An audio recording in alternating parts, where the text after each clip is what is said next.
All right, Nick, should I start? I think whenever you're ready, everybody appears to be in, and I'll keep letting them in as they come up. All right, well, maybe give it.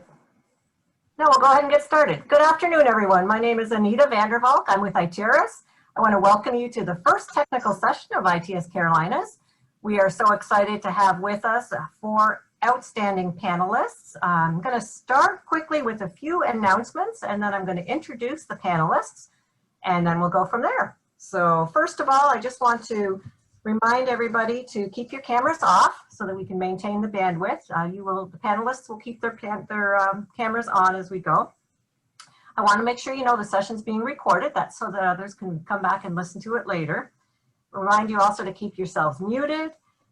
Remind you that there are PDFs available for these sessions, so you need to go to, and a certificate available. If you go back to the WUVA app, you'll see the place where you can sign in and get those certificates. As far as questions and answers go during this session, if you can raise your hand, you either use the raise the hand function, or you can just go ahead and put the questions in the chat box. Nick Burns will be my admin person in the background. He's the wizard behind the curtain that'll make sure everything runs smoothly. And he will help me to monitor those questions as well. As you know, this session is scheduled to go for 2 hours. We have plenty to talk about. We can keep you busy for 2 hours. We may end a little earlier than that, but we're definitely encouraging coordination and interaction from the audience. Keep the questions coming because we want to be able to answer them all. I want to remind everybody that Monday and Tuesday we have vendor networking. Vendor networking will be on Tuesday, 4:30 to 6:30. And I want to remind everybody that this is the only session that's by itself like this. Tomorrow and Wednesday, the sessions will be concurrent. So you'll have to choose one, and then again, you can go back and see them by looking at the recording after the fact. I'm sure I did all my reminders. Oh, no, I'm not done yet. One more. Make sure you enter the raffle. You can win a $100 Amazon gift card, and there's a link on the WUVA homepage to do that. Only $5 per ticket, and the proceeds will benefit ITS Carolina Scholarship. So check that out, and we'll announce the winner at the end.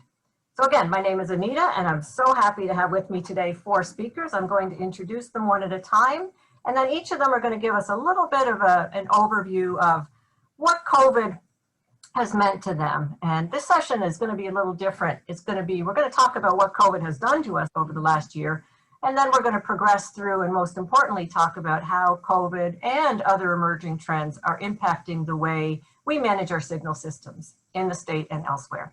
So our first speaker, Tony. Tony is the Division 10 traffic engineer. Tony, if you can raise your hand, because we've got Tony over there. Yep.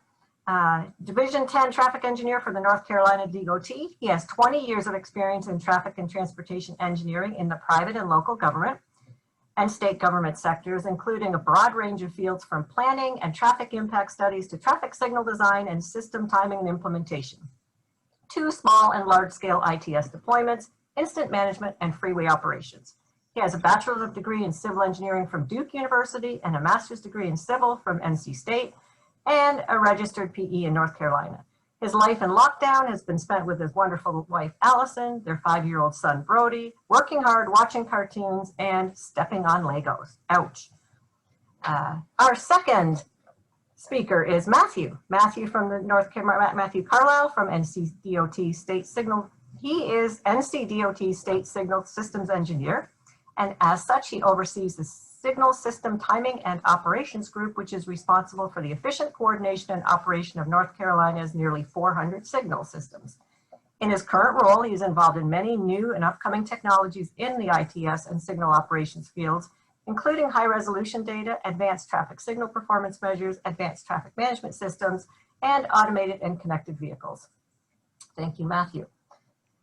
Our third speaker in order, it will be Andre. Andre, if you can raise your hand, he's on the other side of Tony. There he is. Andre is a North Carolina professional engineer serving as the traffic engineer and operations manager for the city of Concord.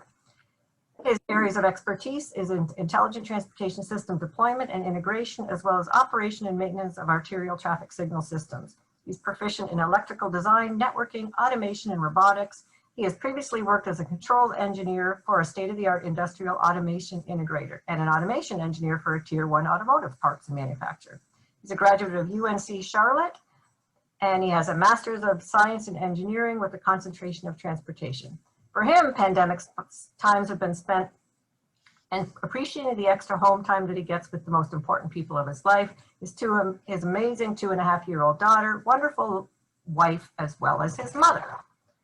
And third, we have Wesley Vo, graduated from NC State with a BS in Civil Engineering. He has the privilege to serve the citizens of North Carolina for 13 years as an Assistant Division Traffic Engineering in Winston-Salem and a Senior Signal Systems Timing Engineer with the NCDOT. He is now with the town of Cary, which he joined in 2005, and together constructed Cary's first fiber optic cable network, a brand new traffic management center that houses the advanced traffic management system called MIST.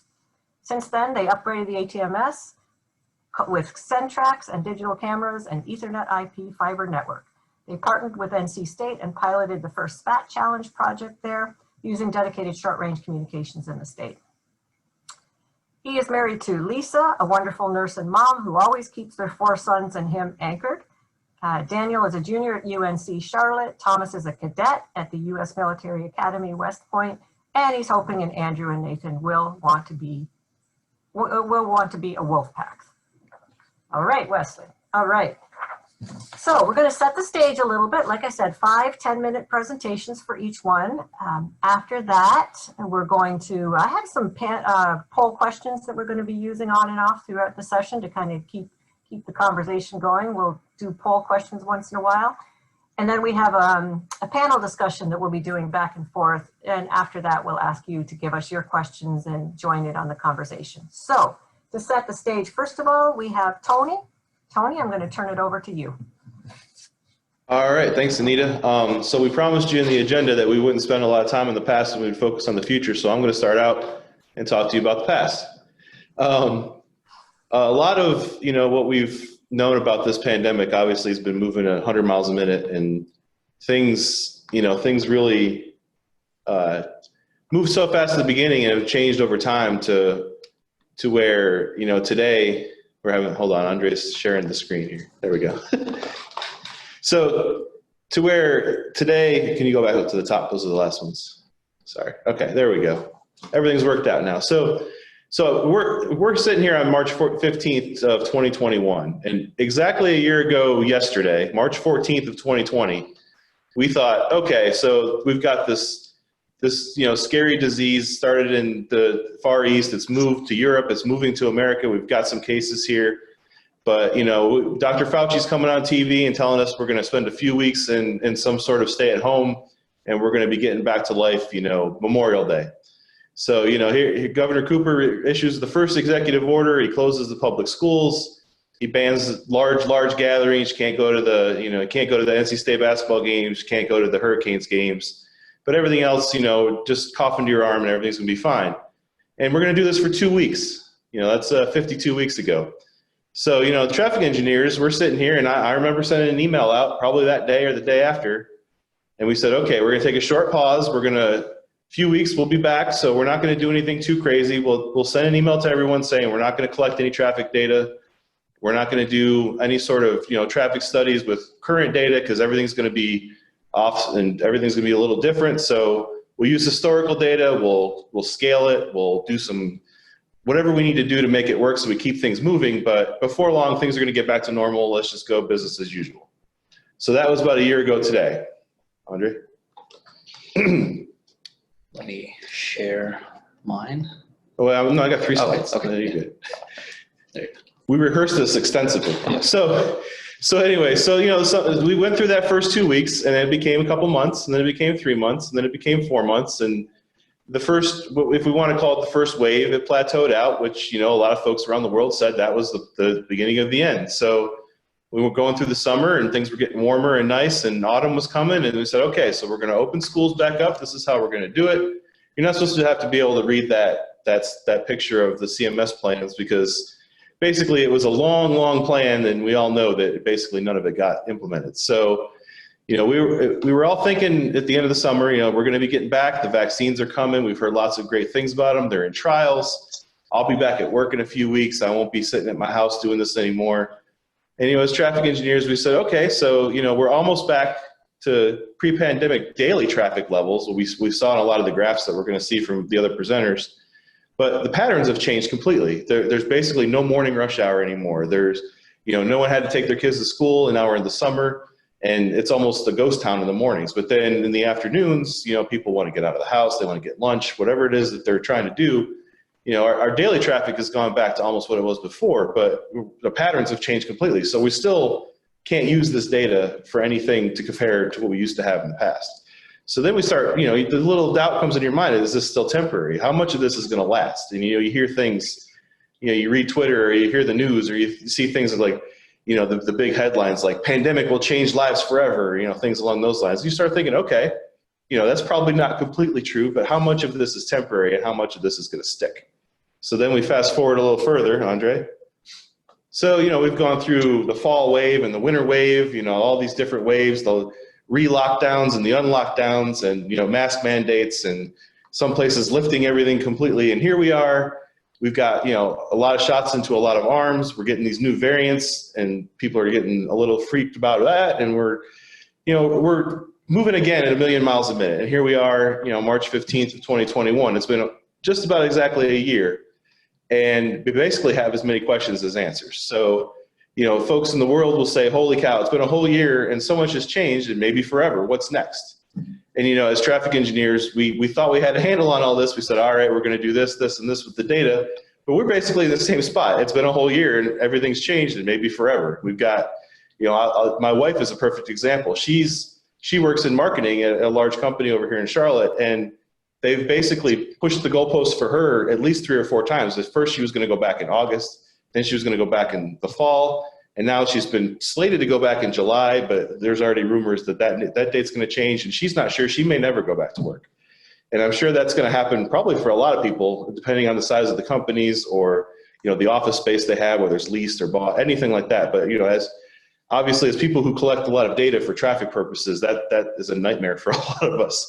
So, we're all kind of thinking the same thing, which is what's next. And with that, I will move it to the folks who have lots of hard data to back up these things that I've said. Tony, that's great. Nick, why don't we go ahead and do one poll? Let's do the first poll, which is who is working remotely at your agency? And in the meantime, we can take down Tony's presentation and we can start to pull up Matt's. 100%, hybrid, or not at all? Give a little bit of time here. And then there's a second part of that question too.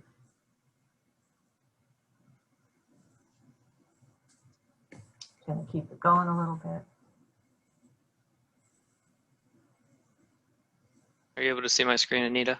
Absolutely, we can see it changing, yes. All right, well, just let me know when we get going. The close to 50-50 at the bottom for question 2 that's exactly the thing we've been worried about. Look at that. We've got 71 out of 124 answering. I'll give it just a couple more minutes, but we can definitely see where the trend's going. We've got a hybrid. Interestingly, 100%, no, not at all, of course, is the least. 12%, only 9 people have responded that you're working remotely, up to 10 now. Wow. Cool. And a hybrid at that. The good news is most think that they will go back, so.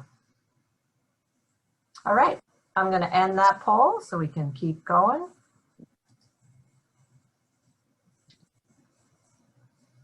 I guess we can share the results, right, Nick? There we go. Yes.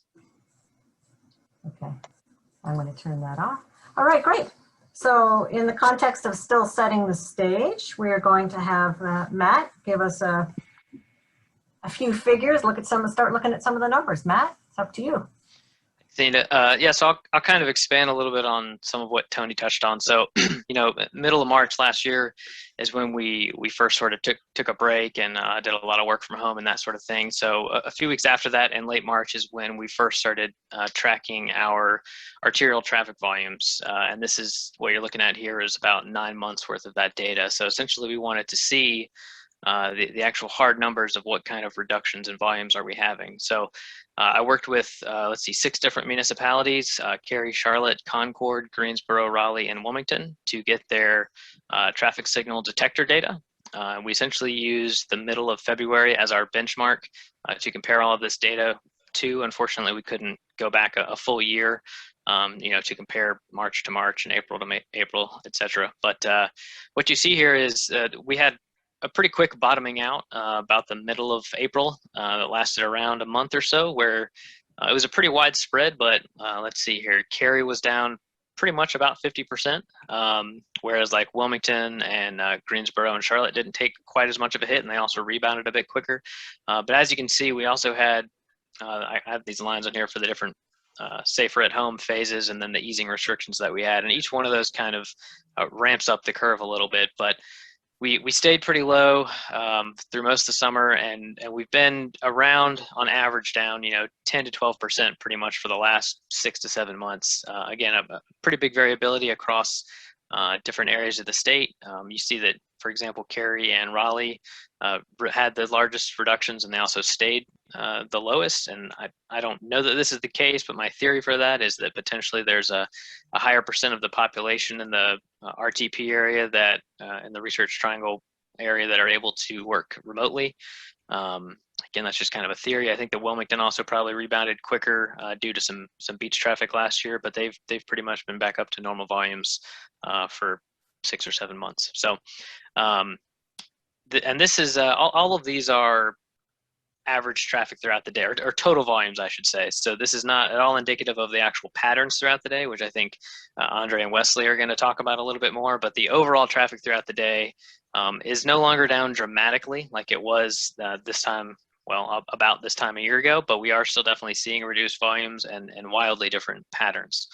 I think that's really all I wanted to kind of touch on here, just so that in case no one has, or anyone on this call has not seen this graph or something similar to it before, I wanted to kind of articulate the fact that we had a very significant drop. We've come up quite a bit, but we are still not back to normal volumes in most areas. Great, thanks, Matt. I want to let everybody know these graphics and PowerPoints will be available to you afterwards. So third, I'd like to ask Andre to give us his perception of where he's been and what's been going on with COVID in his area. So Andre, if you could pull up your slides. I'll turn it over to you.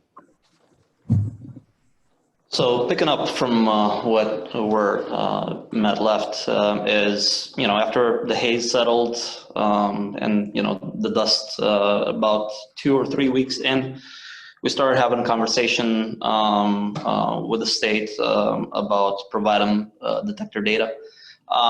We were obviously seeing wild variations, to say the very least, in the traffic patterns. And primarily what's important is that we attempted to provide the right data in the right amount of time. So what we started off initially is every single week we're going through and cherry picking a couple of important intersections out of our main corridors, and then obviously transform into a bi-weekly effort.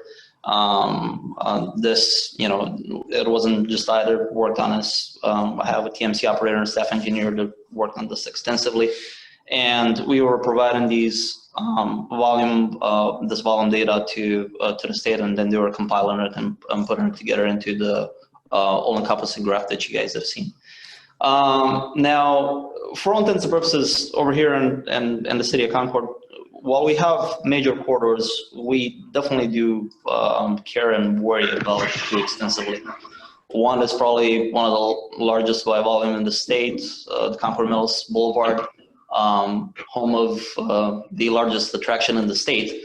In case everyone likes that stat or not. What is it, in between 16 and 20 million, depending on the year, of shoppers? I don't know about this past year, but I guess we'll see. And then we actually have our main commuting corridor, which is US 29, the south part of it, of people they're driving towards the University City area and trying to get a shower.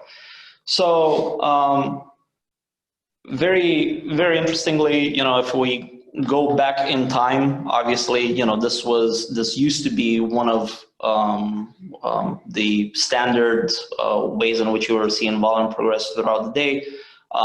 Big AM peak, right? And then, after a bit of stabilization, especially on US 29 South, we're seeing, the larger or more extensive PM peak. Now, obviously, that changed quite a lot. While we still had a little bit of a peak, about half of the people that we were seeing normally stopped driving towards Charlotte. So that was quite the image. And then as it progressed throughout, this is a snapshot from August. Once we get back to today, while we're seeing more or less the same curves now, your lunch and PM peak are a mishmash, and your AM peak is definitely not there anymore in terms of a volume. So while some people retook the reins of their lives, some of them did not, and just as Tony was saying, probably a lot of people were not even go back to an office or to a standard office, quote unquote. So in order to get this data, we obviously, we're a small locality, right, Indiana over here, but we use some advanced technologies, obviously, and we've had the luxury of having for about 3 years a proper ATSPM deployment. And while going through and rummaging through the data, it is quite impressive to see what that entails, especially the intersection level. So what you can see over here is basically the volume curve throughout the year, and then at the bottom of these two intersections, these two distinct intersections that are on the Concord Mills corridor, Boulevard corridor, you're going to see basically a complete drop-off in terms of volume. And then, after some or a mixture of, orders, order release, and then, lockdown easements, then you're going to see basically the volume picking up towards the end of September and beginning of October, and, full-fledged. And then you can see another decay throughout the holidays. So for all intents and purposes, the fact that we've had this data, and we didn't just collect this data, we actually reacted.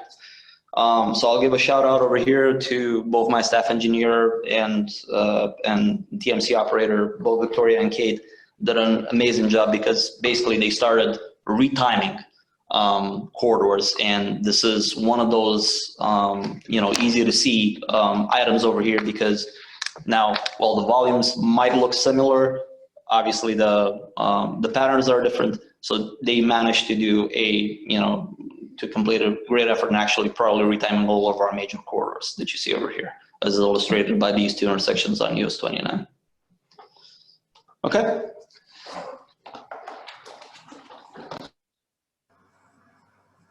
Great, thank you so much. Great way to set the stage. Let's pull up one more poll question while Wesley pulls up his presentation. I'd like to ask, are your schools currently fully in-person, fully remote, or hybrid?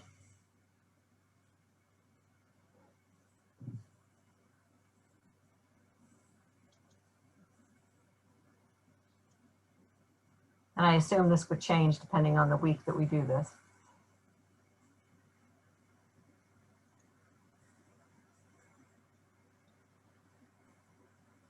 All right, 72 people have answered, and it's hybrid wins. No surprise there. Fully in person at 13%, fully remote at 6 people, 8%. Great, thank you. All right, Wesley, I'm going to turn it over to you to tell us the lay of the land from your perspective. Thank you, Anita.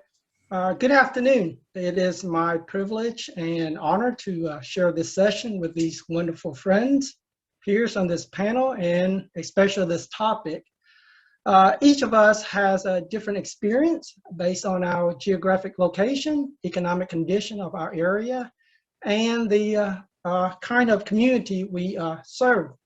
I'm fortunate to serve in the Wake County, in the heart of the research area, where A large portion of our workforce are in research in the university, high-tech industry, medical facility, hospitals such as Wake Med, Duke, and UNC. Also, our community have another advantage, for example, fast internet infrastructure such as Google Fiber, AT&T, and Spectrum, which help our community transition easier. Faster internet has allowed more e-commerce to flourish and survive during this once-in-a-lifetime event. Both factor, location, and internet access have given this multinational community more opportunity to work, to play, to go to school remotely, and to shop from home during this COVID-19. Our traffic volume instantly dropped over 50% when this began in March, and is very slowly moving upward to the pre-pandemic level. Example I have here is bringing back to Matthew data that we share with NCDOT. We, during the beginning of the pandemic, Matthew asked us to collect traffic volume with other cities to send them every 2 weeks. And this is the graph that he shared earlier. As you can see, Cary drop off 50% at the beginning, and it's slowly moving up and slower than any other neighbor cities such as Charlotte, Concord, Greensboro, Hype, Raleigh, and Wilmington. The two set of data that we collected is NC 55 corridor that run north and south, and then US 64 that run east and west. I want to narrow the data down even further so we can have a more narrow down even further. Let's talk about NC 55. NC 55 is a north-south corridor. North of us is Durham, south of us is Apex, Holly Spring, east of us is Raleigh, and west of us is Chapel Hill. At the beginning of the pandemic in March, we definitely have a defined AM peak, like we mentioned earlier. What we did was we collected volume from our system loop detection, which is embedded in the road, and our advanced loops. And this is what we have.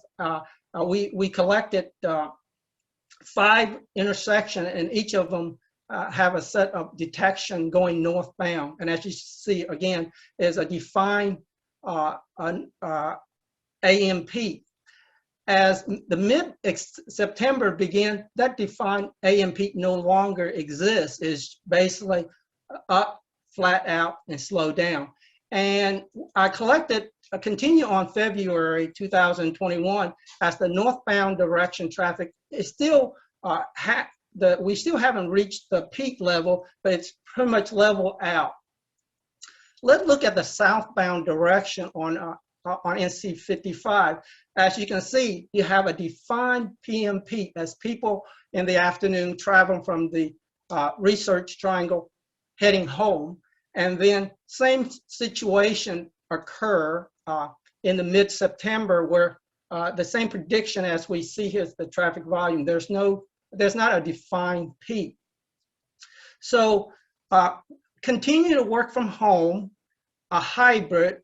This traffic trend will continue, or my prediction, because of the two factors that I mentioned above. Your community will have a different outcome than mine, is my best guess.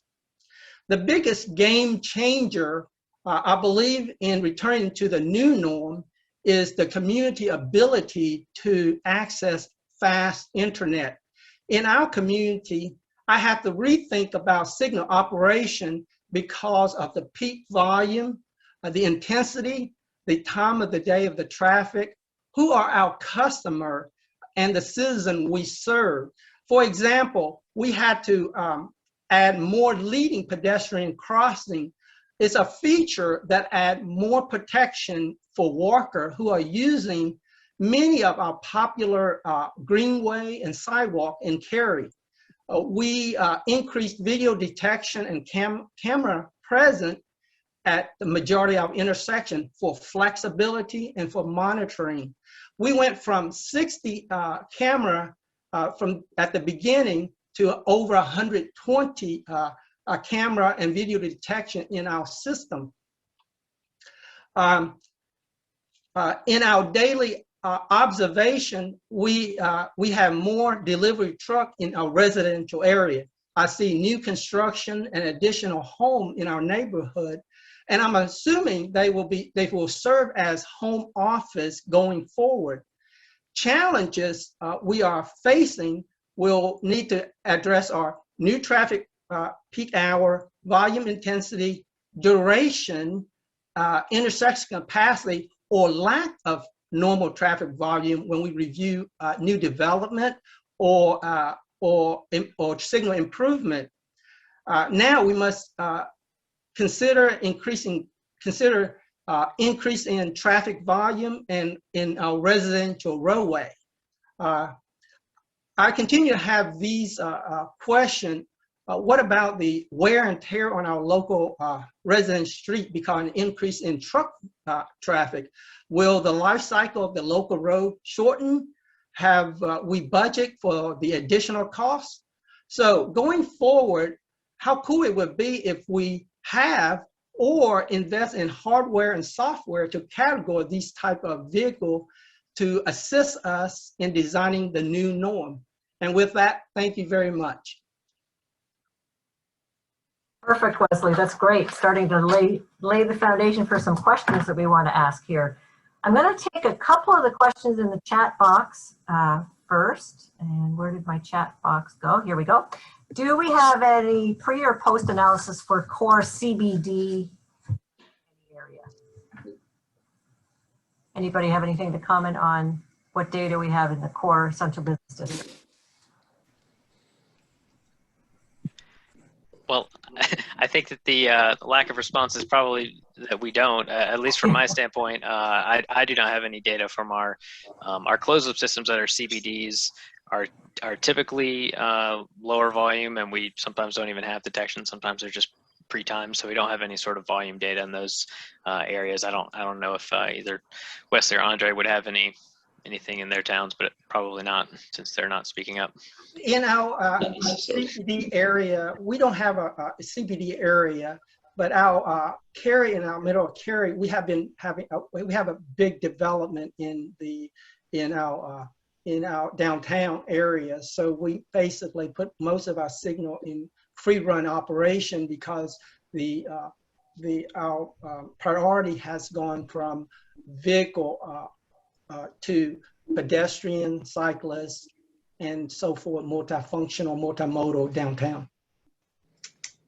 I could speak observationally. I don't have a lot of hard data, but I was just in Uptown Charlotte last Wednesday morning in what would be rush hour, and there wasn't a whole lot going on. It was pretty quiet. It was a little activity around the government center, a little activity around some of the larger buildings, but most traffic I saw was around a vaccination event. That was the big generator that morning. So I think just from observation, I think there's a way to go in the CBD areas.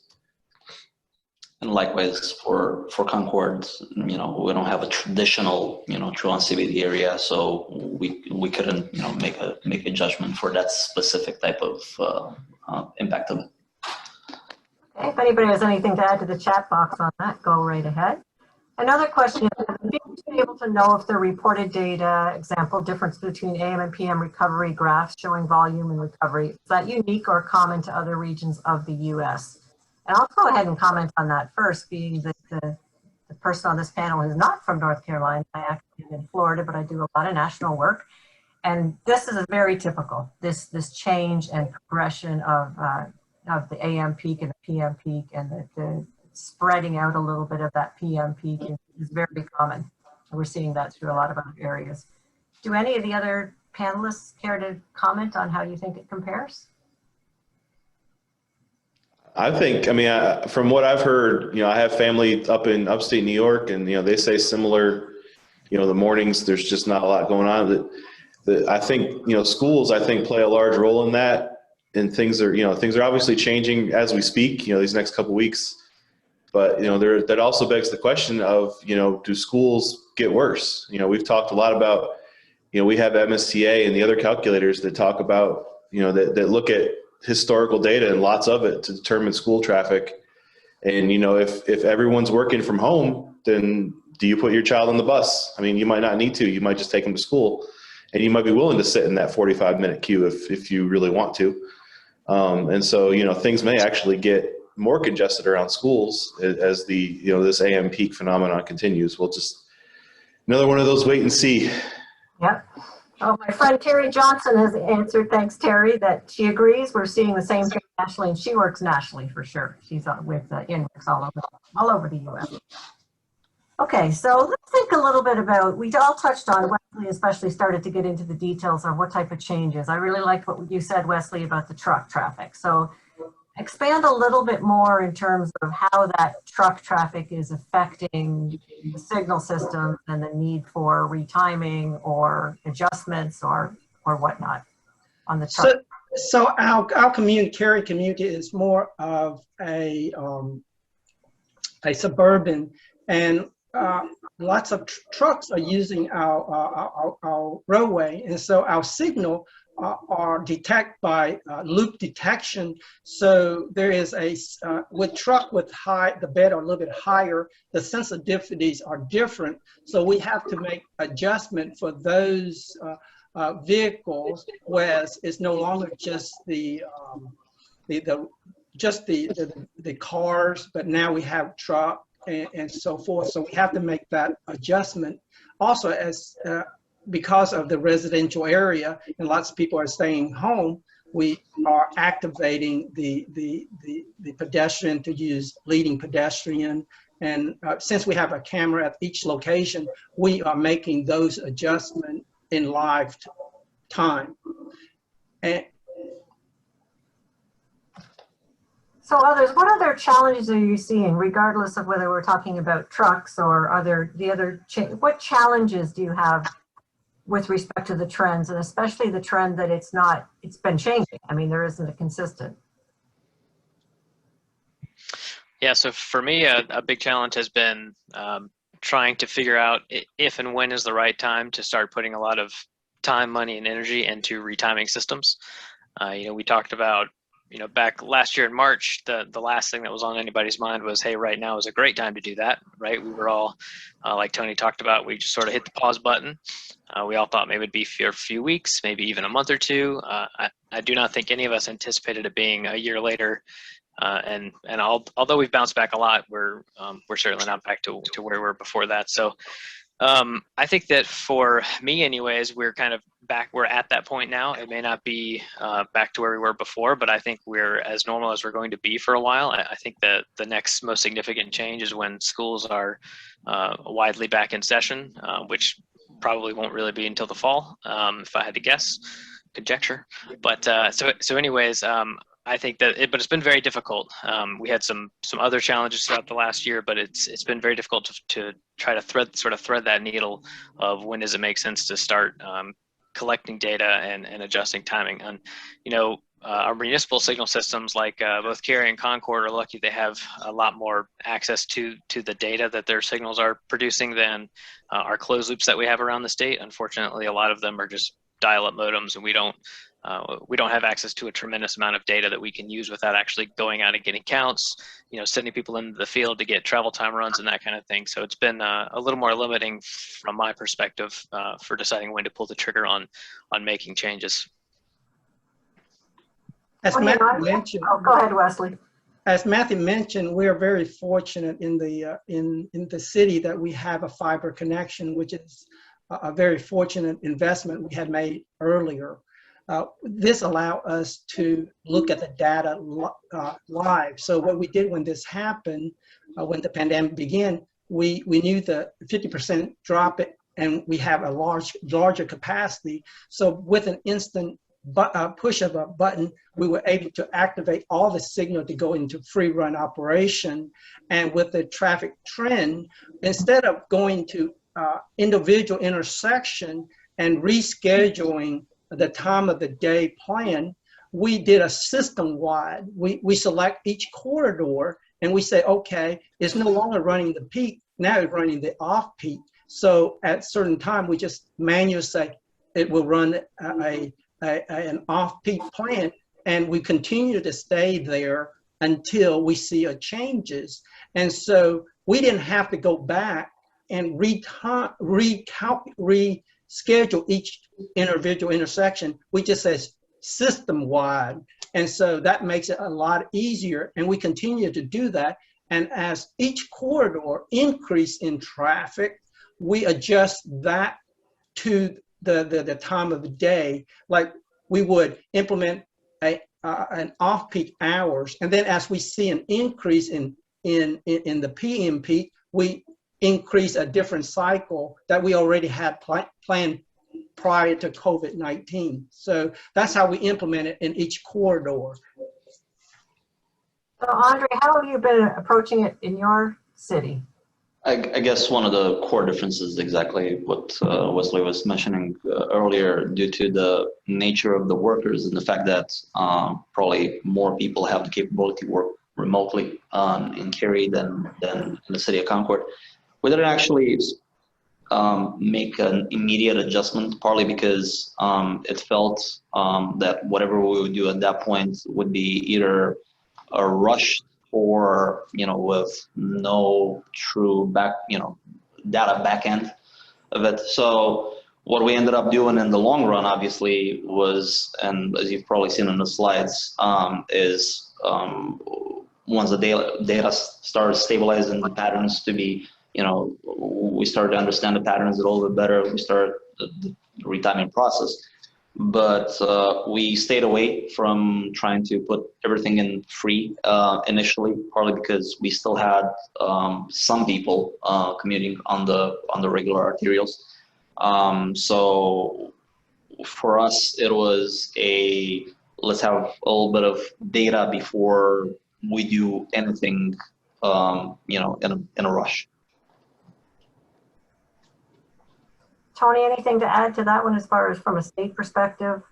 Yeah, I mean, I think similar to what Matt was talking about, we had, a lot of our corridors, we were fortunate that before all this happened, we did a pretty extensive upgrade of a lot of those dial-up modems and things that we had to, I say extensive in an NCDOT language, we got up to some cell modems and we got Ethernet communications to a lot of our signals, which, that was a big step for, just for our division in general to get to that point. So we do have the ability to make some changes on the fly. And from a timing standpoint, we've been a lot like Andre, a lot of our stuff is, we have the city of Concord and, oh, there's the screen. We have the city of Concord and city of Charlotte that maintain a lot of our more urban signals. So, some of the more rural areas, there were definite changes, but we had some capacity there to take care of those. Some of the things that we saw weren't just from a timing perspective, but very early on in all this, when a lot of folks didn't know what was to come, we had requests for things like put every signal in PED recall because no one needs to be pushing buttons.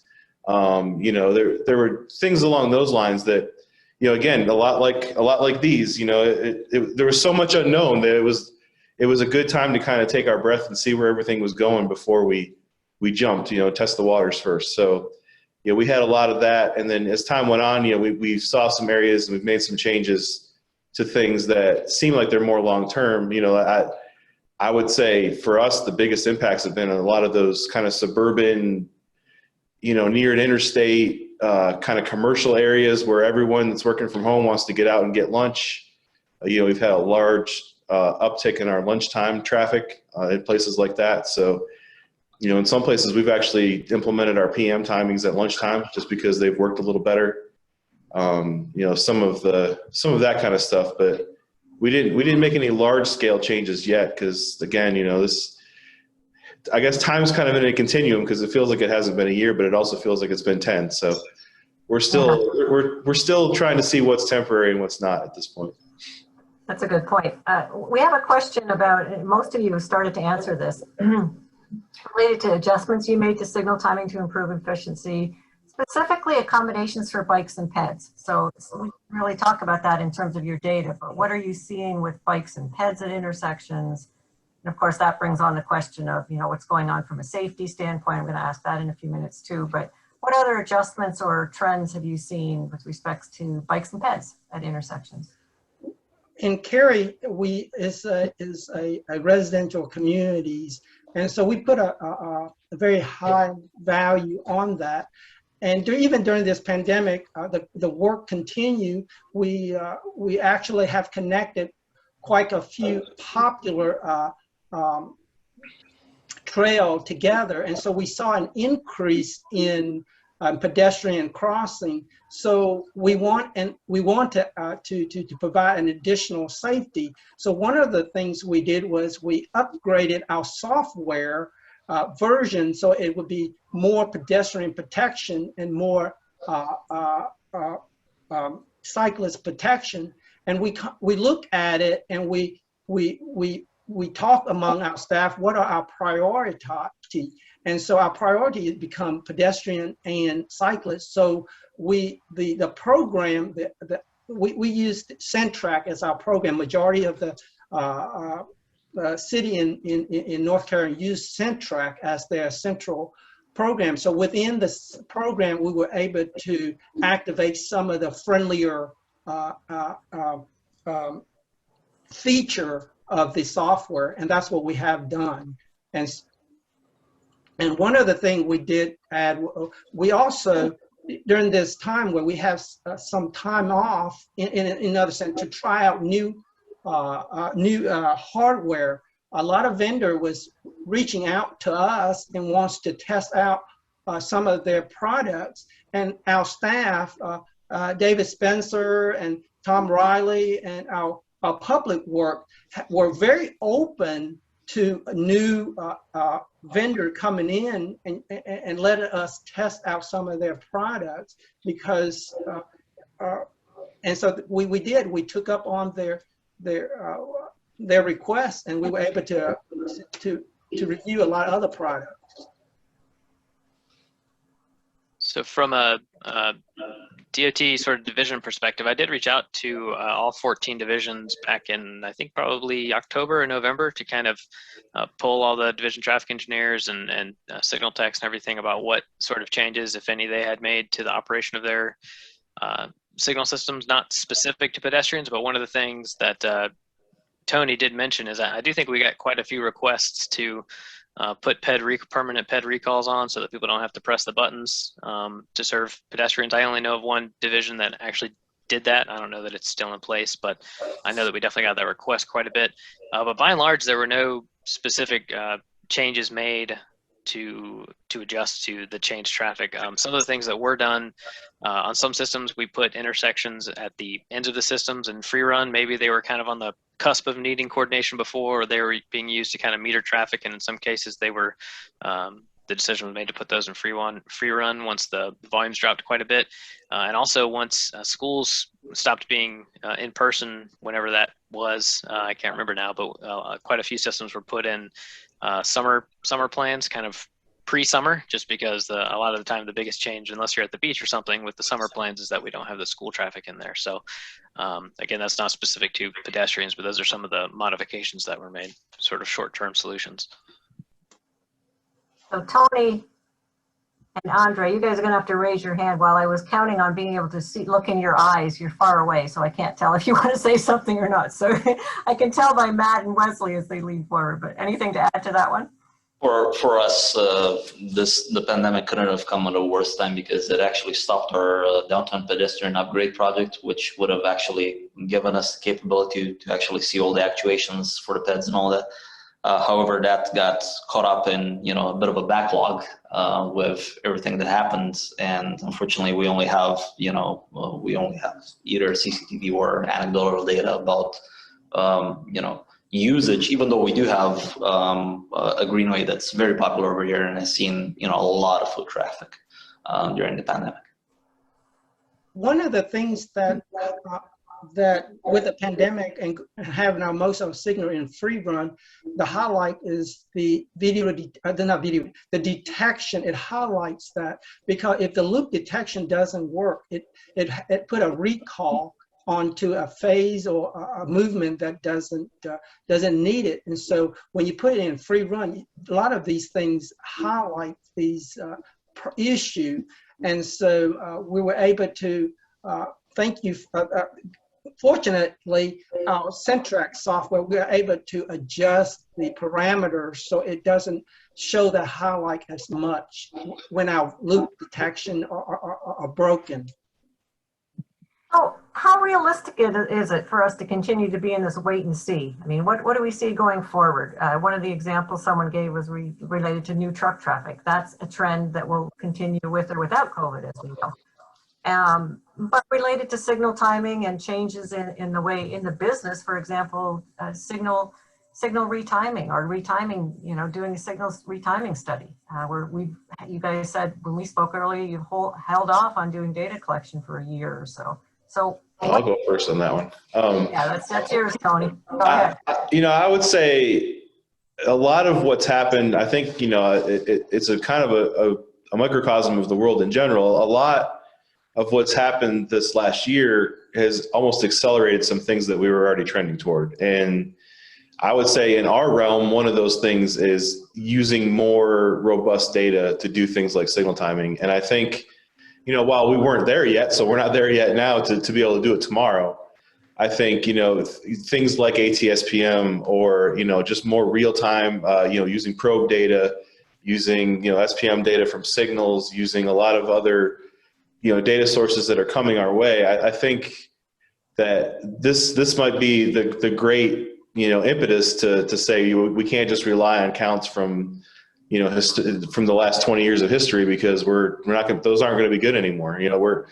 We can't do the lunchtime timing plans anymore based on data from 2019, because it may never be like that again. So I think we were trending that way anyway, because why would you want to go out and count traffic in an intersection for 13 hours on Tuesday, February 16th or whatever, when you could get every Tuesday, Wednesday, and Thursday for the last 6 months and use that to aggregate your data to do a signal timing. So, I think this in a way is going to help, maybe, and maybe even financially it may help that, because we have more leverage to say this is where things need to go, because the way we've been doing it isn't going to work anymore in this, specifically for this, but for a lot of things in general. Matt, do you have anything to respond to on that one? Yeah, so if I can, I'll first add to what Tony said, which is, Andre said that this couldn't have come at a worse time because of their pedestrian upgrades having to stop. So there's not a good way to say, but it was a better time to have a pandemic from my perspective, from a traffic signal perspective, than it would have been maybe 2 years ago, because 2 years ago, our statewide Centrax system was 6 or 8, maybe 8 signals. And as of today, it's right around 900. So if this had happened 2 years ago, or rather than that, or really what it's enabled for us is that we have a tremendous amount of additional information, and more importantly, we have access to that data remotely.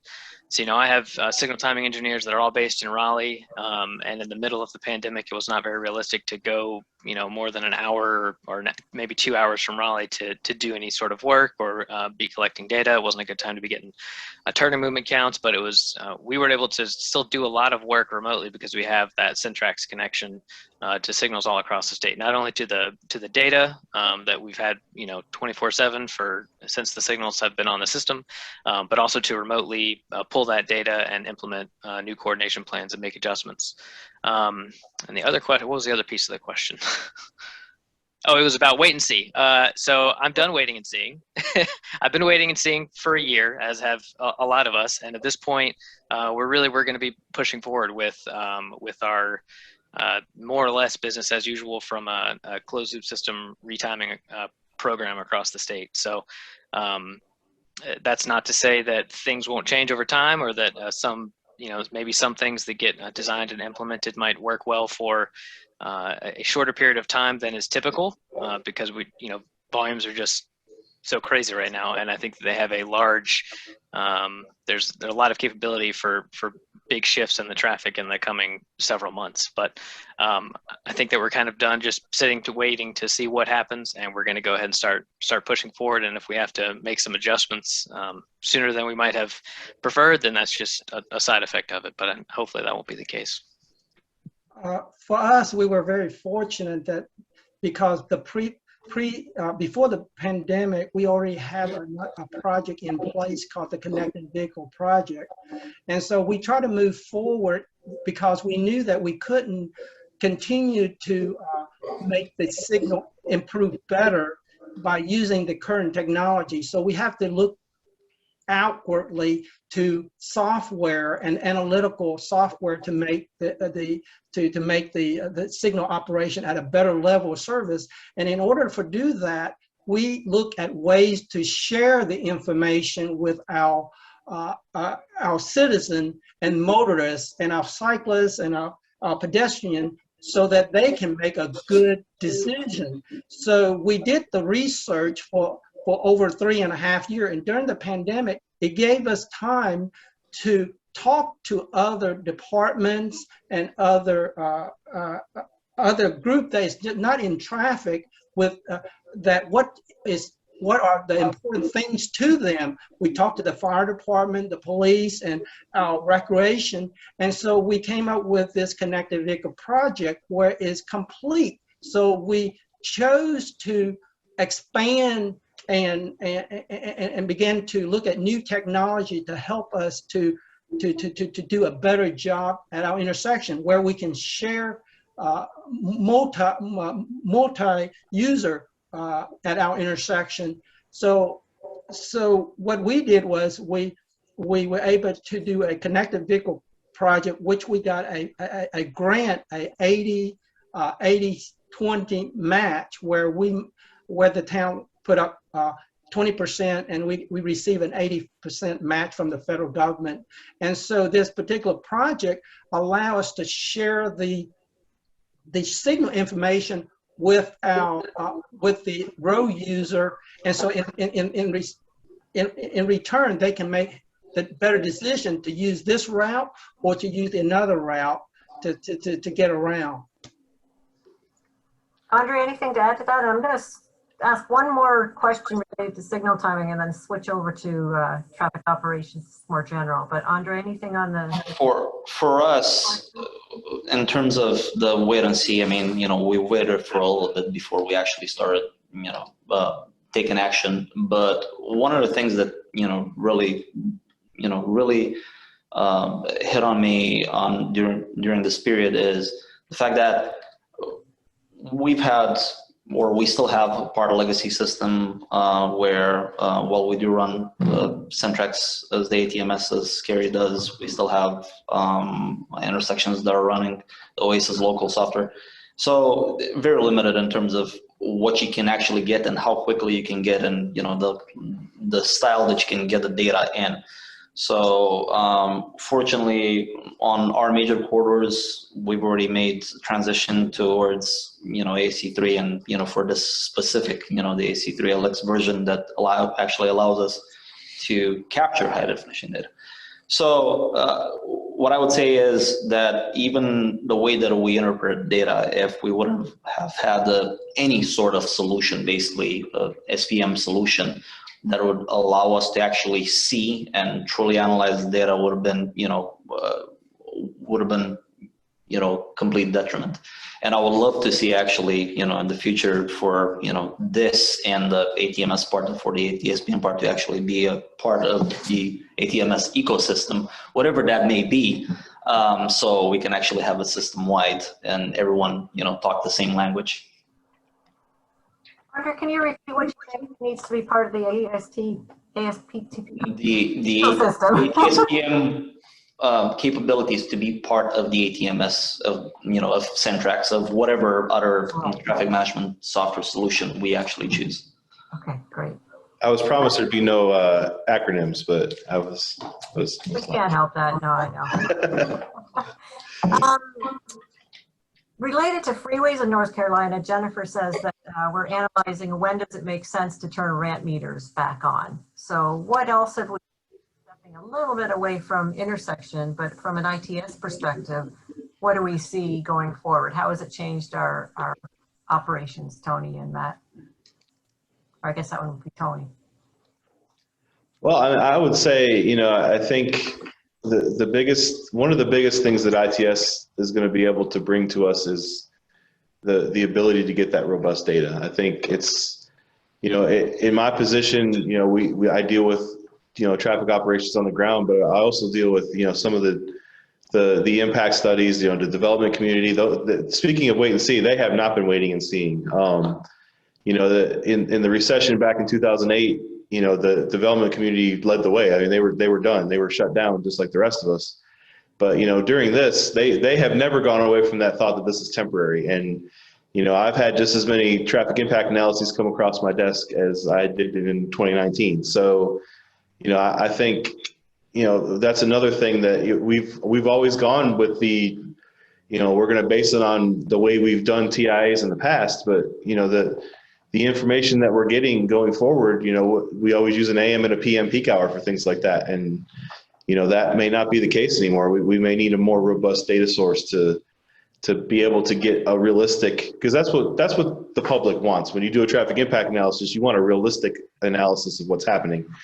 And, you know, for 100 years, an AM and PM peak analysis was pretty good for that. But, you know, as we get more and more into this new time of who knows what's going to happen with work and whatnot, and, you know, a lot of the things that we've asked the development community to do, which is, you know, let your employees work from home and stagger your shift times and, you know, have less people in your offices. I mean, this really did it for us, not in the way we wanted it to. So, you know, I think that's going to play a large role in that, because there's just, you know, the thing that keeps coming back to me is that this is new history. So, you know, we're not going to have history to draw back on. And, you know, the more robust our networks are, the more robust our data is, I think the better it's going to be for a lot of things that we do in general traffic operations. Not, you know, Jennifer mentioned freeway operations. I mean, that one of the best things that, you know, back to my time working at our MRTMC was the robust probe data that we had to do freeway operations analysis. And we don't have that as much on the surface streets, but it's getting there. And, you know, I've seen some things. I think Matt actually told me about some things he's been seeing to do kind of SPM data with probe data and things like that. And, you know, that's going to be, it's going to be the kind of things that we're going to need going forward, because, you know, the rich history of data we had is just not going to be as useful unless things completely go back to the way they were. And I don't know if any of us believe that anymore. And I totally agree with that. And so collecting data it costs a lot to collect 16-hour peak hour, 16-hour counts. So by using the newer technology, new equipment to collect these data is the way to the future, and the data that we have, just like Tony said, the data we have in the past will help us in a way. Okay, certain level of volume will reach capacity, but the trend of the data, we will want something more robust, something that kind of give us instantly. So I see new equipment that we would need to collect some of these data, and software, writing software, new equipment are the ways to go forward. And one of the things that we have decided, I keep on harping back to our community because we're very fortunate. I'm very fortunate to work in this community where we have the opportunity to upgrade our equipment. But as designer and as engineering and looking forward to the future, we're looking for what equipment best fit for our needs. And for us is to upgrade our infrastructure, and that's the hardware. And that's what we decided to do going forward with the connected vehicle, because we already had the backbone, the fiber connection, communication, the Ethernet IP, that was set long ago, and we continue to move forward to that trend. But now we're looking a vendor out there for new equipment, not just the equipment, but the software, how easy it is used for our for our staff, and vendor out there needs to retool or relook at how the way they display or how they present their software, because that's the next wave.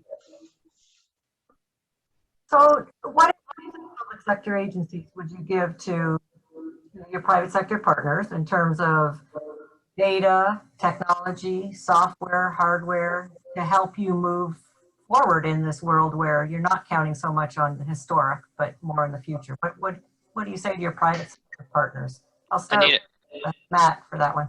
Sorry, if you don't mind, I was actually, if I could just go back to the previous question for just a second. Sure. So the importance of ITS devices, I mean, everyone already hit on it, but I'll just add to it a little bit that obviously data is extremely important. I think that this has proven it's probably even more important than we knew that it was before. I don't anticipate that we're going to ever see anything like this again in our lifetimes. I certainly hope not. But it's not just going to be having the devices out there and having the data, but we're going to also have to really think about, especially when geographically on a statewide perspective, about maintaining those devices, because we can put out as many devices as we want, but if we don't maintain them, then they don't provide us any benefit. And so we need to make sure that we're not only thinking about what devices we want and need and where to put them, but also how we're going to maintain and operate them, and who's going to be, sort of in charge of staying on top of those devices and making sure that they're serving their purpose and collecting the data that they need to. I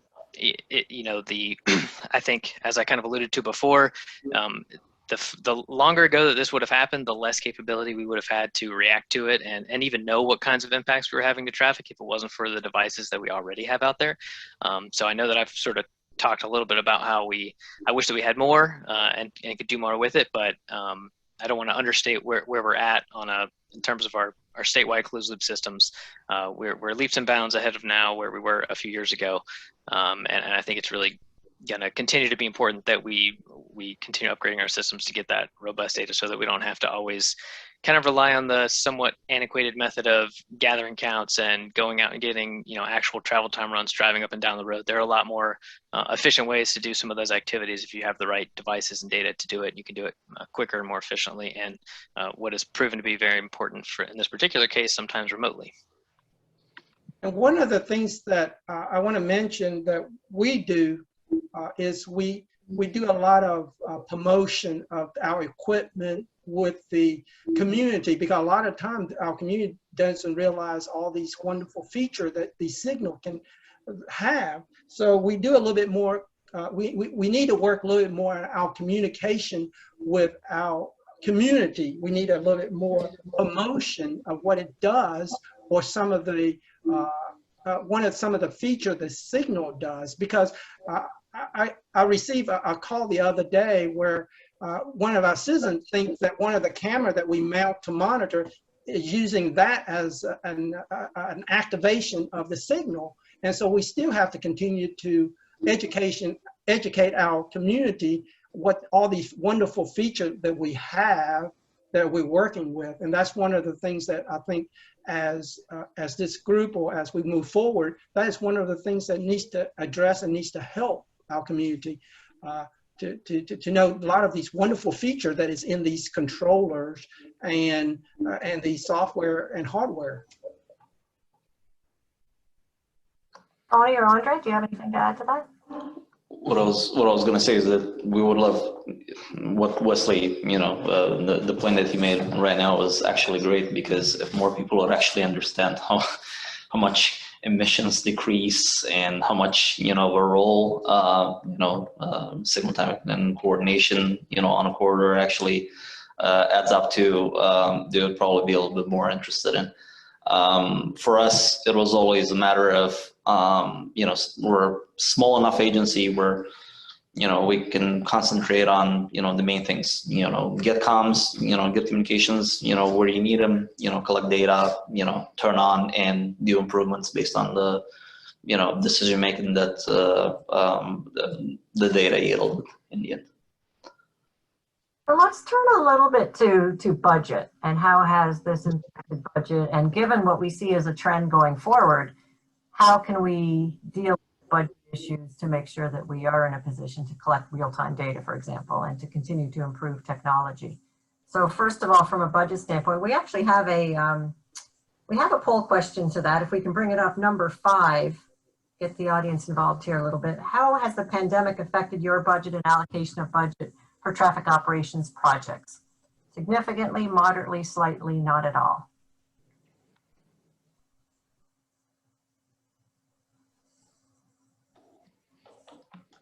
I like these polls. I feel like I'm on a game show. I know, Yeah. I do too. You know, as the question or as the poll goes on, I think, you know, I think we were seeing some of this before the pandemic from, you know, a lot of the, you know, discussion about things like connected vehicles. And, you know, to kind of segue back to your question about, you know, what can the private sector work with us on? I think, you know, keep innovating is a big thing because, you know, obviously we're government agencies and the pace of government is not always the fastest. And, you know, especially with connected vehicles, I think, and this is just, you know, like Matt said, this is just my one person thinking here. You know, it's just my opinion, but, you know, I think the private sector is going to drive a lot of what happens in the connected vehicle realm. You know, I think we've already seen some of that in the whole 5G versus DSRC conversation that, you know, sometimes government agencies can talk themselves into circles, and maybe it's better to just see where the technology takes us and run with it. And so, you know, I think, and that also leads into budget conversations. You know, I think we've been talking about for decades about how we can't build our way out of everything, and, you know, money needs to eventually transition to maintenance and operations. And, you know, I think some of what I've seen from our new secretary on a federal level, you know, it looks like things may finally be reaching that, you know, that level of leadership that maybe where things need to go. Now, you know, how far that translates, you know, especially in a southeastern state like us, you know, where road building is still very, very important and it's still happening on a large scale. We still have a huge TIP.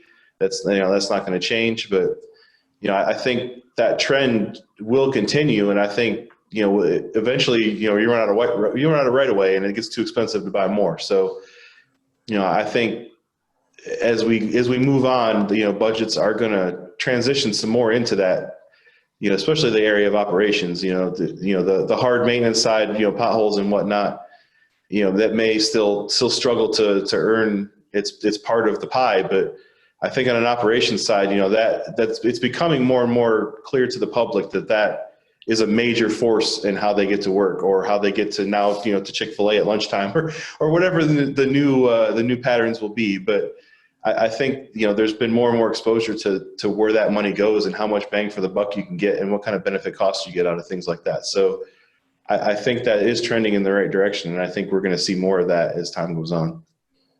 That's excellent. Do you think that with the pandemic, there has been a heightened awareness of the public's perception of how, you know, the flexibility, for example, that you have in running the signal systems, or have their expectations changed, or do you think it really is they're just expecting it all to work? Well, they've had a lot more time to talk to us. I know that.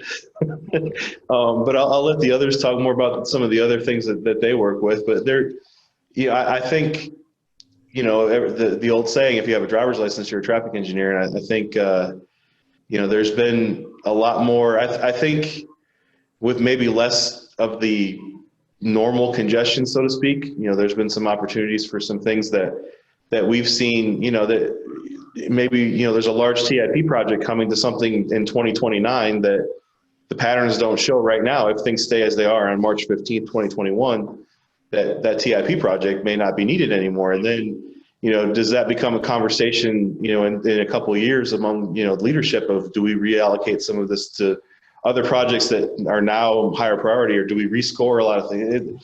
So there's going to be a lot, you know, and public input is going to be a large factor in those things. And I think, you know, transitioning back a little bit of what we talked about before, I think, you know, we were already moving significantly more into the pedestrian bicycle realm on a statewide level. And I think, you know, that is going to be even more important as we have more remote work and, you know, more in, you know, God forbid we have another situation like this where, you know, going outside and getting some fresh air was really one of the best ways to you know, help your mental health. So I think, you know, I think there's going to definitely be some attitude changes and some new thoughts into how we look at things going forward. It'll take a while, I think, to kick in. Just like anything, you know, there'll be some reaction time to be able to get there, but I think that trend will continue.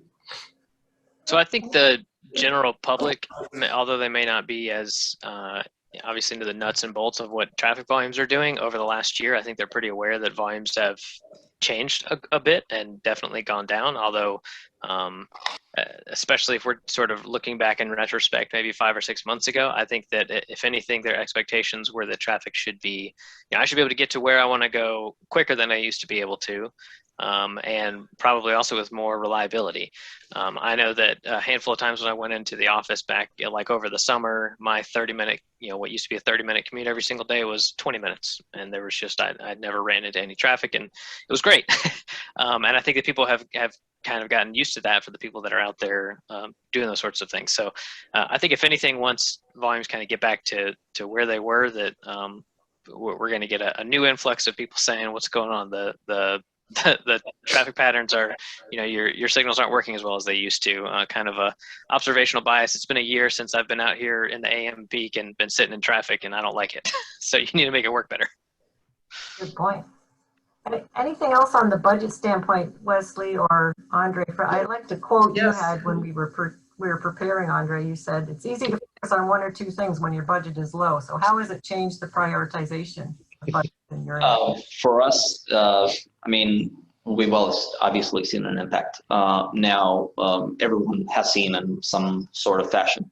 But for us, it has never changed the way that we approach things. Partly because for us, it was always the same thing, which is what's priority number one.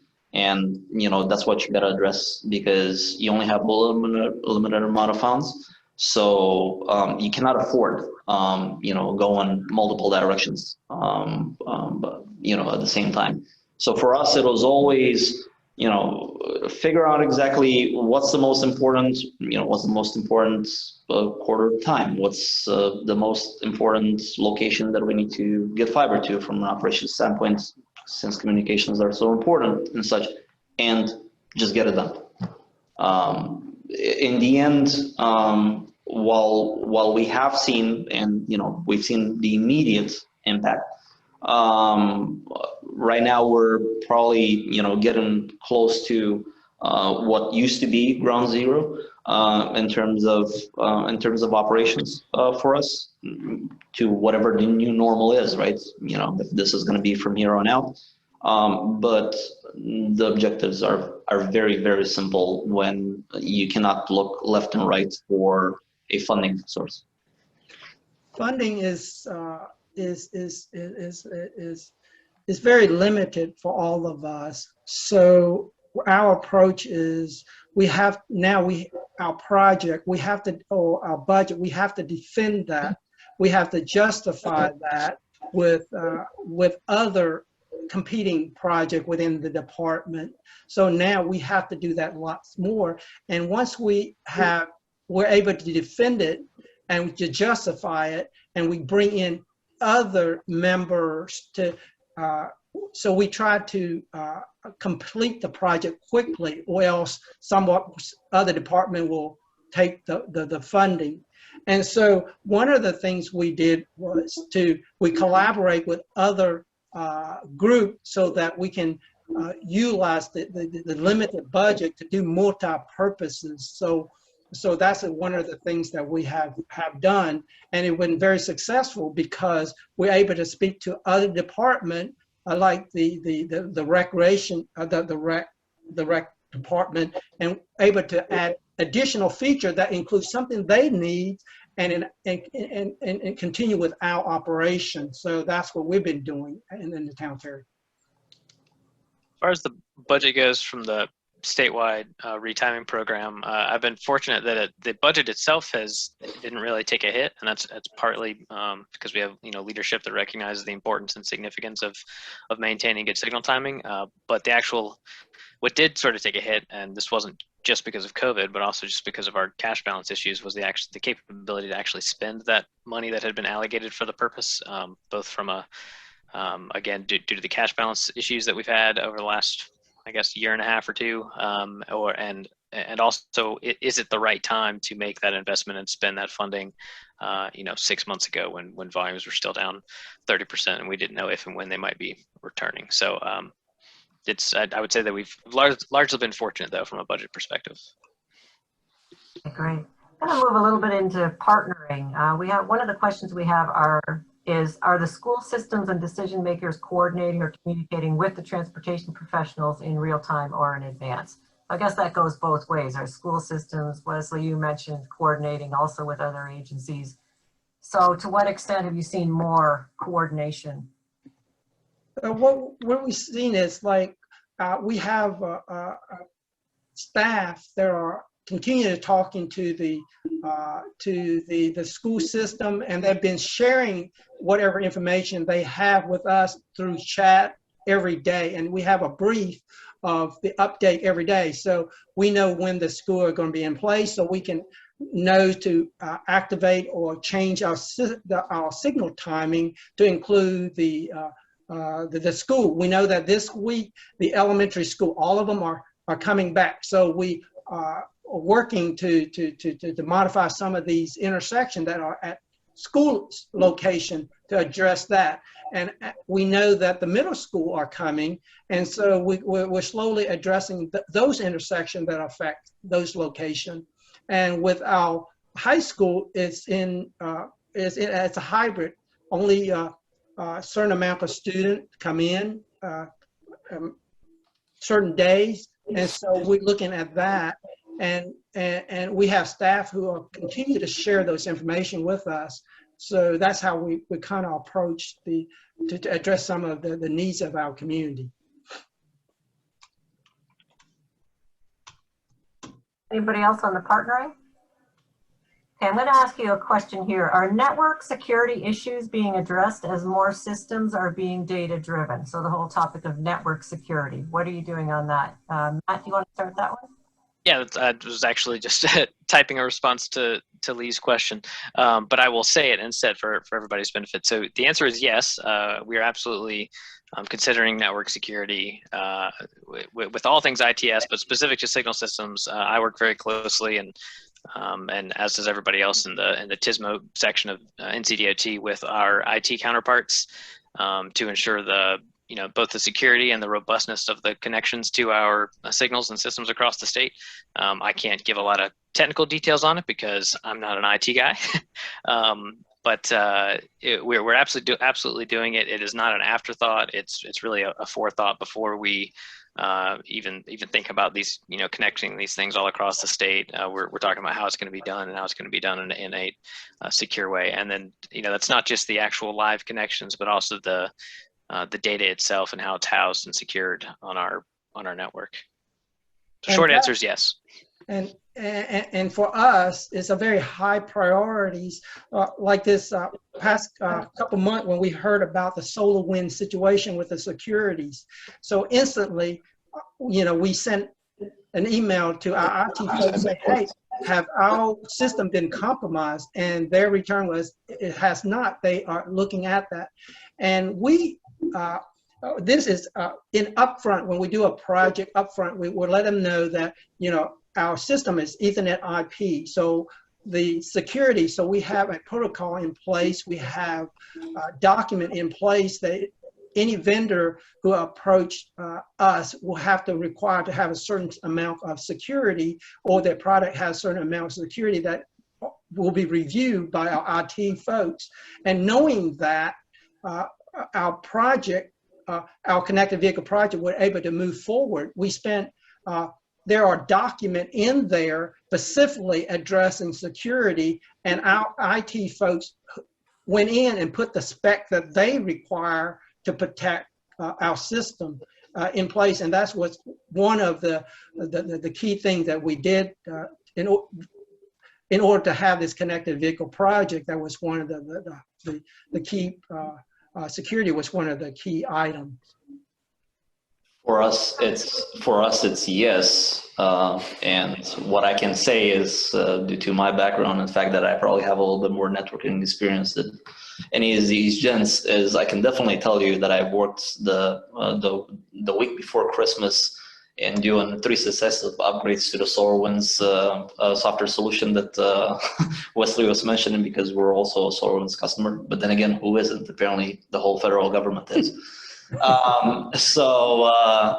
It was definitely fun for for me personally. But yes, security is one of the main things, especially as we probably have. I mean, all of our obviously all of our intersections that are Ethernet or IP, and we have hundreds, if not thousands, of actual devices all communicating back to the TMC where we are right now, and luckily, my predecessor in this position has started off that path, so I needed to pick up the stick and carry it uphill as much as I could.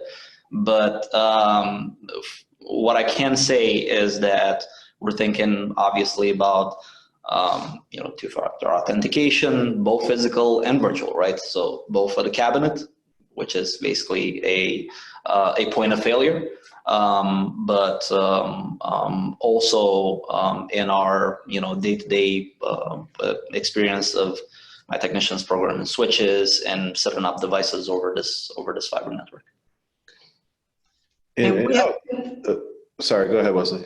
We have implemented a two type of authentication without even our system. That's requirement on our IT folks. And I was going to say in a more general vein, Matt and I were on a conversation last week about, some of the relationships we have with our IT departments. And, I've been doing this kind of thing for, I'd say about 12, 13 years now. And, I'd say the relationships that I've had with IT, have gone from, the very beginning of things, they saw us as kind of, rogue operators on their networks. And, we saw them as the big bad, security folks. And I think now it's just it's so much more symbiotic where everybody is working together. And, the teamwork between these traffic folks and the IT folks, the two languages that people didn't speak together has become so much better. And, back to what you're saying about partnering with the private sector, I think one of the biggest things that, for everything from the smallest fiber project to a municipal signal system to, large scale, the express lane project that we're doing on I-485 with, large fiber networks. The biggest thing that we can do is have IT at the table from the first day, the first pre-con meeting or the first pre-proposal meeting, because, they have so much to add that now that they know that we're not trying to go rogue on their networks, I think, that they really work with us and they do a great job of, like Wesley was saying about integrating specs. I mean, everything's in there from the start, and it speaks the language that, we're not left on a hook when something needs to be maintained because they say, well, we only work with Cisco and you guys went with this and we don't work with this. So you're on your own, or you need to spend thousands of dollars to upgrade, things like that. And I think we've come such a long way with that it's, from a security standpoint, I think just having, every agency's IT department involved from the start makes a huge difference. Yeah, we've become way much more intertwined with IT as time has gone on. It's only going to become more that way. I mean, I'm having to learn how to speak some low-level IT speak, and they're kind of having to learn how to speak some low-level, transportation and signal system speak, because we both need to have at least a generic understanding of what we're each working towards. And 10 or 20 years ago, we really didn't need to have IT involved very much, except for maybe some software we had on the computer to connect to controllers or something like that. But we've come a long way from that, and it's only going to go more that way. So those relationships are really important. And IT is our partner. They are our partner in any of the project. And so one of the things that Tony and Matthew, we do have to explain to them what our goal are in our objective and our function in transportation. And sometimes we choose certain version of the software or certain equipment because it meets our need. And so once they understand that, they work around with the software to provide us a better service and provide us a better protection. And so we constantly communicating with our IT folks, sharing with them what we want and our goal, not today, but our long-term goal, 5-10 years down the road. This is where we're heading toward. And so they say, well, this is the trend of the communication or the equipment to get you there. And so they kind of guide us that as well. I want to take a little A bit of a shift here. There's been 3 comments on transit, so I'm going to pull up a poll question on transit here. Question 4, what are the changes in public transportation ridership in your area? And if you don't have an exact answer, just give us an estimation. You think there's an increase, decrease more than 20%, decrease more than 50? Try to take a guess at it. Yeah, I was thinking most of it probably we do not know with this audience. But the feeling is decrease, so that's good. 26, 28. And to be fair, probably a lot of people who don't know are like a lot of us that we aren't riding public transportation because either we don't have a need for it right now, or you don't want to be that close to a lot of people, in a small indoor space. So. And Ron Bonneau, his comments, I'm sorry if I didn't pronounce that properly, but he says APTA reports a national decrease of 70% ridership with only a gradual rise in ridership, and many routes have been eliminated. New York City reports this week that subway ridership has hit the highest ridership since the beginning of the pandemic. Okay. And then we have another from Ron also. Partnerships in mass transit have been increasing with agencies part of the lift in systems for low ridership routes. Anything anybody wants to add on the transit area? I mean, I could definitely see, in the next maybe 2 to 3 months, that number changing significantly, because I think and again, this is my personal opinion because I'm not Dr. Fauci or a medical expert, but once I have 2 shots on my arm, I'm going to feel like I've done all I can. Like I almost need to go back to living my life, even with a mask on. I'll ride in a light rail train or a bus or something along those lines, because at this point, we don't have anything else left in our toolbox. So, I think if President Biden's, work to try to get everyone an appointment at least by May 1st for their first shot, then, I think vaccinations are going to play a large role in this, because, once you've reached that point where you're fully vaccinated, if you choose to go that way, there's not a lot left for us to say, do we need to stop doing things like, flying in an airplane or riding in a light rail train or a bus. So I think those numbers may adjust here in the next, several months. But again, just my opinion as a, traffic guy who doesn't know as much about transit as I probably should. Our rider in transit has dropped tremendously, but we still put that priority up there because there is a segment of our population need the bus transit service. And so even in our connected vehicle project, we listen to our transit priorities and have one of the feature as part of our project. And even though we saw that the trend is dropping, but we knew that we have to provide that kind of service for some of our citizens who don't have other means to get around. And one thing we've seen here locally too is that with that extra capacity, some of the transit services have been able to use, some services to get folks to vaccination events. So, it may actually, in the meantime, until people can get vaccinated, the transit capacity may be able to be used for things like that, to get folks to these larger events where we're doing some of the mass vaccinations. Say that 3 times. Just trying to get things where they need to be. And adaptability is one of the that we'll have to change, because it's not going to be the same as it used to be.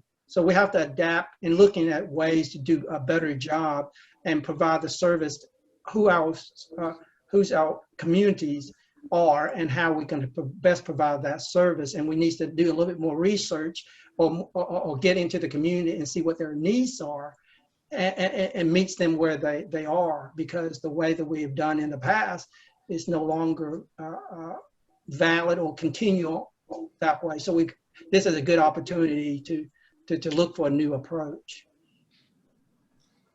Okay, one more question I'm going to hit on from our chat box. With some of the agencies not even having funds to redo pavement markings, how realistic is it to have connected vehicles in broader areas anytime soon? I believe vehicles needing proper marking, signs, cutting edge signal systems. I'd like to kind of put a bit of a COVID spin to that and ask you guys what you think about, has COVID changed, accelerated, decelerated, or no effect at all on the future of connected vehicles and some of the challenges with moving into that CV world.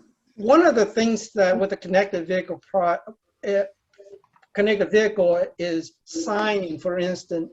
It will come to a point that we really don't need signing anymore. Signing is what we thought about and need in the way in the past. But with connected with the phone, everybody has a phone. So what if you approach a school zone area and maybe you don't have that sign there, but it tells you that you are in the school zone, you're speeding, and it activates and tells you that. Now, pavement and marking, well, it may be reduced because with the vehicle that coming now that can have cameras and all these high techs, it can allow us to do that. But the reason we have signing and pavement marking is for those segment of population that will not upgrade to a new vehicle. But the transition over newer vehicle will have all these additional features that will accommodate these things. And the transition is slowly moving over. I'm not saying signing will completely going to go away, but how many of us look at the street sign anymore? We have a phone that we use a map. We push a button, we want to go point A to B, and we just follow whatever that tells us. And most of the time, if we pass the intersection that we're supposed to turn, we continue to go on and we make a U-turn and return to where we're going. And so signing and pavement become less and less important as we move toward closer to connected vehicles. Somebody that has corridors where major arterials merge, such as 601 and US 29, where we have a plethora of signage at some intersections, and I mean ridiculous amount of signage. That can come either as a blessing or a curse, right? Because getting rid of them might simplify things, but for all intents and purposes, exactly what Wesley was saying, we live in a time when we rely on a little voice, out of an electronic device tells us what to do. And that's problematic for, just, plain old signage that, is very helpful actually, depending how it's mounted and how well it's maintained. Which in this area is very well. Yes. I mean, I think, as I alluded to earlier, I think on the private sector, I don't think COVID has done a thing. I think, other than the slowdowns in the economy that may have, forced some companies to furlough some folks and things like that. I think the technology will pick back up on the private side as soon as they're ready, or it may have never stopped. I think on our side, a lot of the I guess pavement marking and signing issues that maybe we had here, in North Carolina scale was pre-pandemic. We were, as Matt said before, we had the cash balance issues. We had budgets, but we had spend targets and we had spend freezes and things like that COVID didn't really affect the ability to. In fact, a lot of places we wanted to go out and do a lot of things because we had less traffic impact, to be able to go out and make some changes out on the roads. But we had our cash balance issues. Other states didn't necessarily have the same issues we had. So I think, I think a lot of that, the numbers have been going around with our cash reports. A lot of that has gotten better. I think, things are heading in the right direction with that. And, we're going to be able to go out and refresh a lot of things and get a lot of things, back to where they were. And I know that, our work zone folks have been doing a lot of work on, work zone pavement markings and work zone, traffic control and things along those lines. Cause a lot, the permanent things don't scare me as much as the, work zone markings and work zone traffic control and, things that are designed to only last for a little while, which, the human eye has little problem with, but the connected vehicles are not going to work real well with. So that, and there's been a lot of strides done with that. And I know our folks have been doing a lot with that also during this time. They've kept looking at that. And, I think, one of the side effects of the pandemic also was that, some of the projects that have been going on, we were able to ease a lot of restrictions and some things actually got done faster. So, we do have some maintenance that needs to be done, and it will be done here, as time goes on. But I think there were other benefits that were kind of secondary, and But I don't think COVID is going to set us back too far in that realm. Great. Matt, anything else to add there? No, I think I would just maybe point out RF Islami just responded in the chat to the kind of question about DSRC. He's a better person to answer that than I would be from the DOT perspective, but I can read it if you want. Sure. NCDOT will not pursue DSRC as a solution only. We are pursuing on committed projects a hybrid solution of CV2X and DSRC. On upcoming projects, we will only consider CV2X unless there will be major changes in the FCC ruling on the 5.9 gigahertz bandwidth again. Thanks, RF. And we actually have a session, let's see, is it tomorrow? Yes, there's a session, FCC ruling on deployment of DSRC and cellular autonomous technology. So there are, I think we've hit on a lot of topics that we're going to be going into in the next couple of days in more detail. So I welcome you all to go back in and look at some of those sessions. All right, any burning questions, please go ahead and put them in the chat box. What I'd like to do is go to our last poll. And as we're doing that, I'd like for the speakers to be thinking about, kind of the last question is, you know, how has this altered what you're doing now, and what lessons have you learned from COVID, and what will you apply going forward? So we'll do like a kind of a closing statement, if you will, for each of the speakers. But before we go there, let's look at the trend. Sorry, the last poll, which is number 7. So we've heard a lot of themes about different trends. And to what extent do you think, your personal opinion, is COVID speeding up other trends that we're already developing? Things like trucks, work at home, customer expectations, new technology, data. And I'd love to hear in the chat box if you think there are other trends that we haven't touched on. Please go ahead and put them in there. Makes for some interesting discussion. And while we're waiting for that to come up,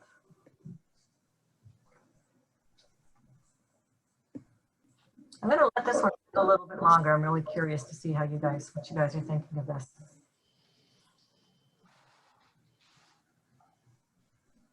And once you get a little bit more on that one, Nick, maybe you can bring it back up to show the results here at the very end, if that's okay. I'm going to close that one out just so that I can focus on the speakers.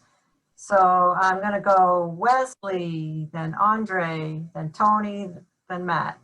So just to give you guys a heads up, any closing ideas or thoughts or lessons learned that you want to share? So the lesson that I learned during the and looking forward to the future is one of the things is the tool that we use, Zoom, WebEx, Teams, DocuSign will grow as we continue to move forward.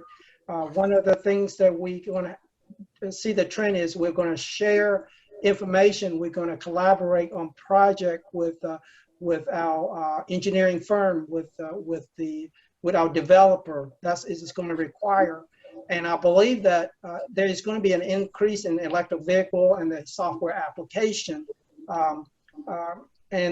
Service truck will use our roadway more, and we're going to need to design better that include truck usage and also multi usage, such as pedestrian and cyclists. That's what I'm thinking, lesson learned for us. Thanks, Wesley. Andre. From a personal perspective, I guess I was surprised in how many things we can actually do virtually. Even though I kind of come in a little bit from a more IT, IT type background, I was very surprised on how many things we can actually do, and how many different approaches we can actually use to do a lot of things. Now, obviously, there's also a problem with that, partly because we used to send out a couple of lines, comments and all that, and now we're having meetings everywhere. So obviously, that's a little bit of a decay. But from an operations point of view, what personally we over here at City of Concord understood is we've understood the importance that a good data set we have, and we've understood that technically, and as I've mentioned before, unless you have consistent data, proper consistent data, you have no idea how to quantify if it has stabilized, changed, or not. And this has driven a lot of actions for us, and made us ponder a lot of things. So that was probably the main key takeaway for us. Thank you. And to the man on the other side of the glass wall. Oh, Well, Andre actually kind of stole one of mine, but because I was thinking along the same lines of, it's amazing what, and you hear this a lot of times in times of crisis, but it's amazing what, a society is capable of. And, even in this last year where there's been all kinds of things, outside of this pandemic that have happened, but, just the way that things have come together and people have, look at this group right now, we've got 119. I think at one point we had 140 people, in all different parts of North and South Carolina and around the country that, we're all in this meeting together. And if you told me, 13 months ago we were going to meet like this and it would be perfectly seamless, I would have laughed at you. So I think, I think that's a big, that's a big thing that I've seen in seeing restaurants where they've put up big tents and bubbles so people can sit and eat together and share some social time on a date night. And, and I guess that's the other thing I would say is, even a person as introverted as me, you start out with this whole thing thinking, haha, I can isolate for 14 days, lock me in a room, I'll be fine. I don't have to work, I don't have to do anything. And now, here I am telling Andre we should get together for this because it's good to have some face-to-face contact. I think, the one thing I've learned from all this is that I think we see right now, we don't know how far things are going to go. I think at the beginning of this, we thought everybody's going to go back to work. By now, I think a lot of us think nobody's going to go back to work, but I think in the end, it's going to be somewhere maybe in the middle toward the, more everybody's going to go back to work because there's a lot of, relationships mean a lot in life. And, even a person like me who could have spent my whole life with my family and been fine. Now that I've done that for a year, it's like, you need to have those relationships with everyone. And it's good. Even these video camera, talks with people are great, but you really need to have that social interaction. And I think, between that and we'll see what happens with, leaders of companies that own large office spaces that, spend a lot of money on those things like that, we'll see where all of it goes. But I think, one thing I've seen is that we'll probably end up living some sort of hybrid life of working from home, working in an office, things along those lines. And it'll be interesting to see where it goes. But, as a traffic engineer, that makes my head spin because we're going to have to figure out where that all takes us as a group. But, it'll be a fun ride. That's for sure. sounds good, Tony. And Matt. So I think that if I had the benefit of hindsight, that one thing I wish maybe I had done a little differently was to react a bit faster to things. Because again, I, like most people, sort of thought it was going to be a pretty short-term thing, and there wasn't a tremendous need to make a lot of adjustments or changes. But I think that obviously turned out not to be the case. So if I could go back in time, I think I'd probably sort of lower what my bar was for when to react to things. But as far as lessons learned, I think that something that I already knew, but this really shined a light on it, was again the kind of limited amount and quantity and quality of data that we had out of our closed-loop systems across the state and the access that we had to it. Again, it's better now than it ever has been, but it's still not as good as it could be, or maybe I would like it. And I think that it definitely, kind of to get to the poll question, I think it exponentially sped up working from home. I have no doubt that a lot of people that haven't returned to the office will still be returning to the office, but I can't imagine that it will be 100%. I don't see any world in which there's, things go back to exactly how it was before, just because we've proven, at least for a lot of industries and a lot of career types, that you can work from home.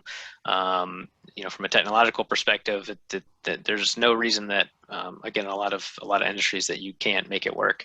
And I think it's also probably a lot more socially acceptable now. I think in the past, maybe you had an office where everybody goes into the office and you had one person that works from home. I would imagine they might have some negative connotations, some people might, about that, like they're just sitting at home watching football instead of actually working.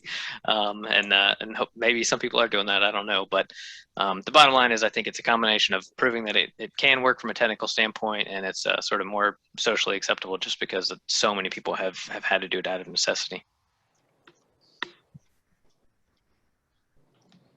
Oh, I forgot one more. I'd open a gas station next to an Amazon distribution center if I could go back.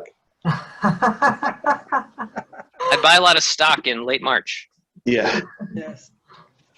One other thing that Tony did say when we were talking about this and getting ready for it, I really liked in the whole conversation about not being able to grow and 2019 data and 2018 data. I liked how he said that really ITS needs to steer the industry in terms of newer sources of data, real-time data, applying those data to make real-time decisions. I think that's an exciting part of what we're going to see with a bright future going forward in terms of transportation and technology in the Carolinas. So I really want to thank all of you, each and every one of you, for your excellent remarks and comments, and the audience for all of your comments. Again, I want to remind you tomorrow the session will be concurrent. Go ahead and go to the WUVA app and go to where you need to go. And don't forget the vendor visiting time tomorrow afternoon at 4:30. So again, everybody, I hope you have a wonderful evening, and thank you again for joining us. Thanks, Anita. Thanks, everyone. Thank you, Anita, for setting it up. Bye-bye. Bye-bye.